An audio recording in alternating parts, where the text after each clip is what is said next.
Clarice Lispector dizia que escrevia para ficar livre de si mesma. Também falava que escolher a própria máscara é o primeiro gesto voluntário humano e solitário.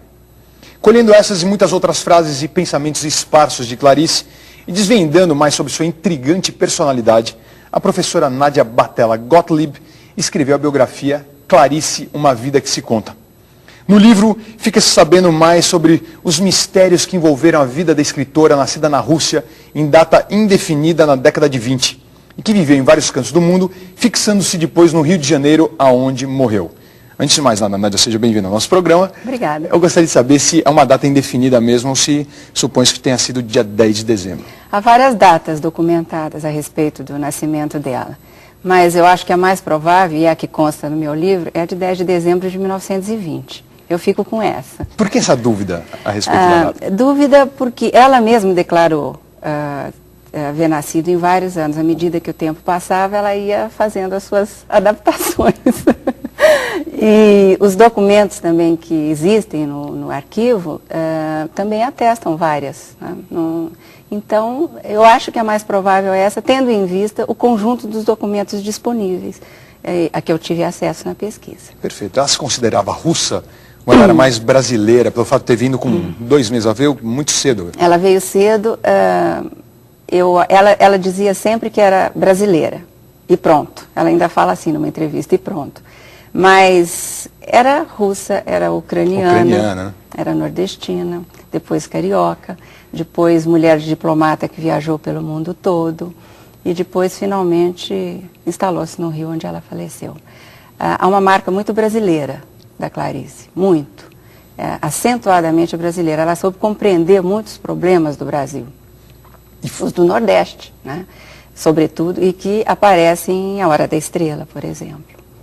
Mas sobre compreender também, eu acho que o ser humano em geral, porque viajou muito, teve muita experiência também em outros países. A gente vê nessa entrevista, a gente nota o sotaque dela, um sotaque muito específico ali, porque ela tem um pouquinho, ela puxa um pouco no R, ela puxa um pouco no sotaque nordestino. Qual que é o sotaque? Que já foi ouvido e interpretado de várias maneiras. É uma coisa curiosa esse detalhe do sotaque. Alguns achavam que era sotaque, né, de alguma língua estrangeira que ela poderia ter falado antes. Parecia. Mas era língua presa. Ela tinha um defeito de dicção por causa de um defeito físico que era a língua presa. E ela, certa vez, afirmou que não operou porque achava que ia ser muito dolorida essa operação.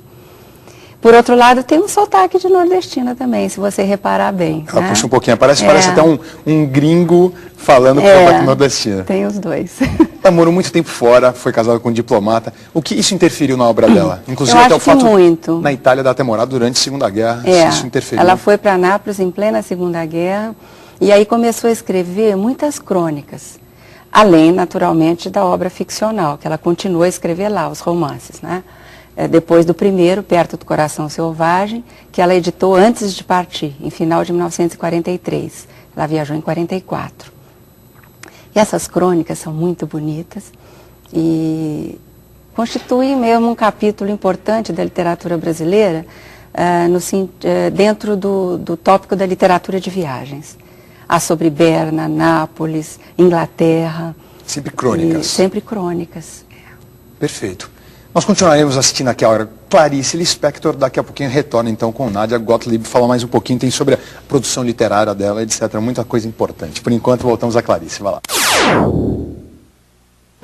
Rilke, em seu Cartas a um Jovem Poeta, respondendo a uma das missivas, perguntava ao jovem que pretendia se tornar escritor: se você não pudesse mais escrever, você morreria?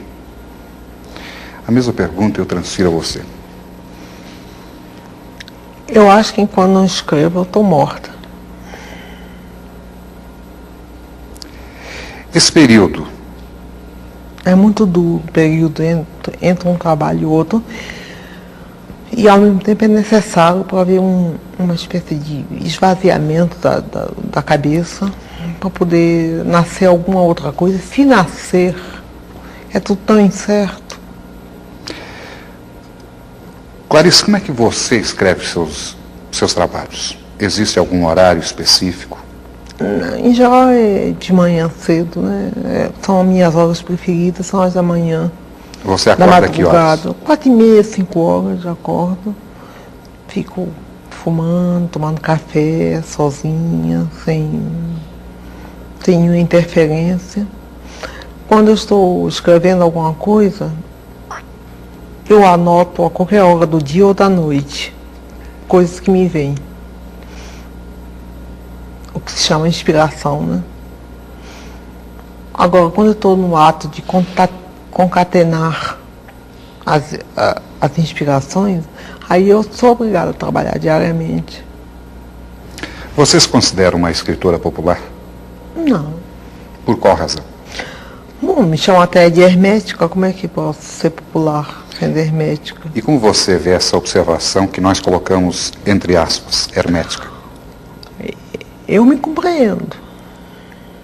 De modo que eu não sou hermética para mim. Bom, tem um conto meu que eu não compreendo muito bem. Que conto? O Ovo e a Galinha. Entre os seus diversos trabalhos, sempre existe, isso é natural, um filho predileto. Qual é aquele que você vê com maior carinho até hoje?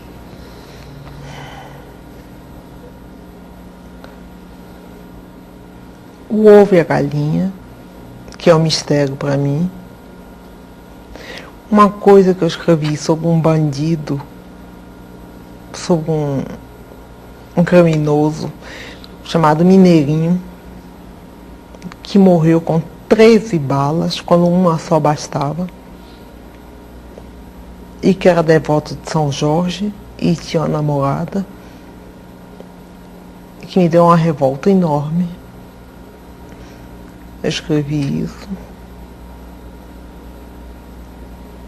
Sobre esse seu trabalho em torno de Mineirinho, qual o enfoque que você deu? Eu não me lembro muito bem, já foi há bastante tempo. A qualquer coisa assim, como o primeiro tiro me espanta, o segundo tiro, não sei o que, o terceiro tiro, coisa, o 12º me atinge, o 13º sou eu. Eu me transformei no Mineirinho, massacrado pela polícia. Qualquer que tivesse sido o crime dele, uma bala bastava. O resto era vontade de matar. Era a prepotência. Em que medida o trabalho de Clarice Lispector, no caso específico de Mineirinho, pode alterar a ordem das coisas? Não altera em nada. Não altera em nada. Eu escrevo sem esperança que eu escreva altere qualquer coisa. Não altera em nada. Então por que continuar escrevendo, Clarice? E eu sei. Porque no fundo a gente não está querendo alterar as coisas, a gente está querendo desabrochar de um modo ou de outro, né? No seu entender, qual é o papel do escritor brasileiro hoje em dia? O de falar o menos possível.